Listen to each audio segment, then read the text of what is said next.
Bonjour tout le monde! Aujourd'hui, on plonge dans une des histoires, je dirais, les plus puissantes de toute la philosophie occidentale, l'allégorie de la caverne de Platon.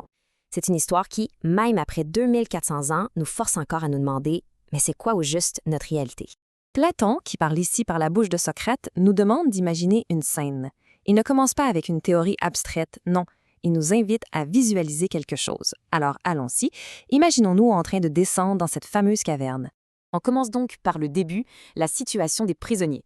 C'est le point de départ de toute l'histoire, c'est là que le décor est planté pour tout ce qui va suivre.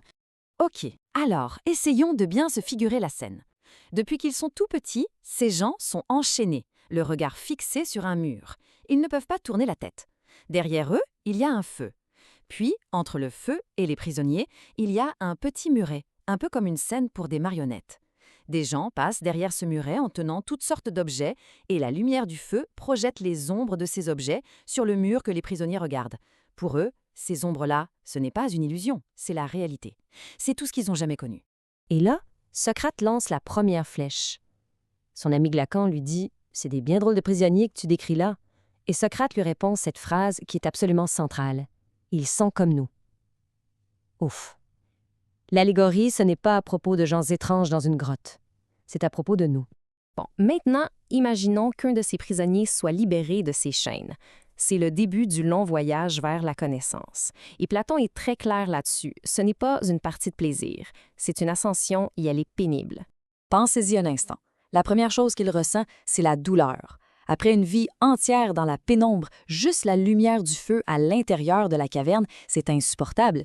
Le prisonnier est confus, il est ébloui. Son premier réflexe, ce serait de vouloir retourner à ce qu'il connaît, aux ombres si confortables. Parce que le connu, même si c'est faux, est souvent bien plus rassurant que l'inconnu, même si c'est vrai. Platon décompose vraiment le processus en plusieurs étapes. D'abord, on le délivre. Ensuite, le choc de la première lumière. Après ça, la vraie souffrance. On le traîne de force hors de la caverne par une montée rocheuse et escarpée. C'est pas une petite pente douce, là. Et c'est seulement après toute cette épreuve qu'il commence, tranquillement, à s'habituer, à s'adapter à la vérité. Notre prisonnier est maintenant dehors. Mais le voyage est loin d'être fini. Il doit maintenant apprendre à voir, à vraiment comprendre ce nouveau monde qui est devant lui. Ce qui est fascinant ici, c'est comment ça se fait progressivement. Il ne peut pas juste regarder la réalité en pleine face d'un coup. Il doit passer par des étapes intermédiaires, un peu comme au début de son voyage. Il regarde d'abord les ombres sur le sol, puis les reflets dans l'eau. C'est une acclimatation, petit à petit. La vérité, quand elle est trop directe, elle peut être aveuglante au début. Et c'est seulement à la toute fin qu'il peut enfin regarder la source de toute cette lumière, le soleil. Et ça, c'est le grand moment de compréhension. Le moment Eureka. Il ne fait pas que voir le soleil, il comprend son rôle.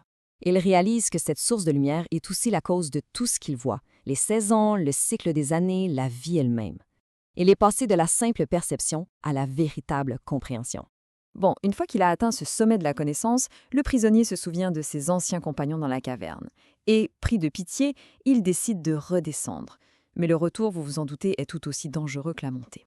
Cette comparaison nous montre à quel point le fossé est devenu immense. Dans la caverne, tout le prestige allait à celui qui était le plus rapide à deviner la prochaine ombre qui allait passer. Mais une fois dehors, ce savoir-là, il semble juste pitoyable. Le prisonnier qui a vu la lumière, il ne peut plus participer à leur petit jeu parce qu'il sait qu'ils ne veulent rien dire. Et voilà la tragédie de son retour. Ses yeux, qui sont maintenant habitués à la lumière éclatante du soleil, ne fonctionnent plus bien dans le noir de la caverne. Il n'arrive plus à bien distinguer les ombres. Alors, pour les autres prisonniers, il n'est pas devenu plus sage. Il est devenu stupide. Son voyage l'a ruiné. Il rit de lui. Et c'est là que ça devient vraiment intense. Non seulement il rejette son message, mais il voit son état comme la preuve que sortir de la caverne, c'est dangereux. Leur conclusion est radicale. Si quelqu'un essayait de les détacher pour les faire sortir, il le tuerait. C'est un avertissement assez brutal sur la force de la résistance à la vérité. D'accord, on a l'histoire. Mais qu'est-ce que tout ça veut dire au fond? Passons maintenant à l'interprétation, au décodage philosophique que Socrate nous donne lui-même. Voici la clé de traduction, en quelque sorte. La caverne, c'est notre monde de tous les jours, celui qu'on perçoit avec nos sens. Les ombres, eh bien, ce sont nos opinions, nos croyances, qu'on n'a jamais vraiment remises en question. Le monde extérieur, c'est le monde des idées, des concepts purs. Et le soleil, la source de tout, c'est l'idée du bien, la vérité ultime qui éclaire tout le reste. Pour Platon, l'éducation, ce n'est pas de remplir un cerveau vide avec de l'information. Pas du tout. C'est une réorientation. L'âme a déjà en elle la capacité de voir la vérité, mais elle regarde dans la mauvaise direction.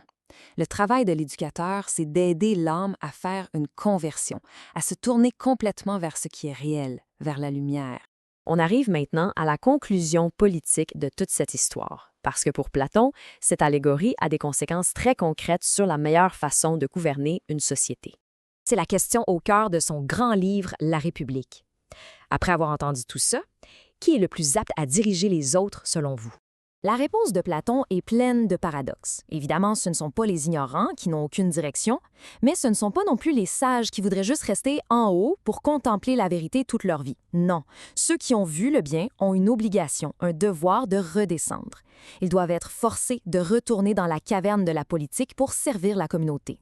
Et voilà pourquoi ils sont les meilleurs pour gouverner. Contrairement aux politiciens qui se battent pour des ombres de justice, le pouvoir, la popularité et la richesse, le philosophe, lui, a vu la justice en soi, l'idée même de la justice. Il peut donc gouverner avec une vision claire, pas pour son propre intérêt, mais pour le bien de tous. Et parce qu'il ne désire pas le pouvoir, il est le seul qui en soit vraiment digne.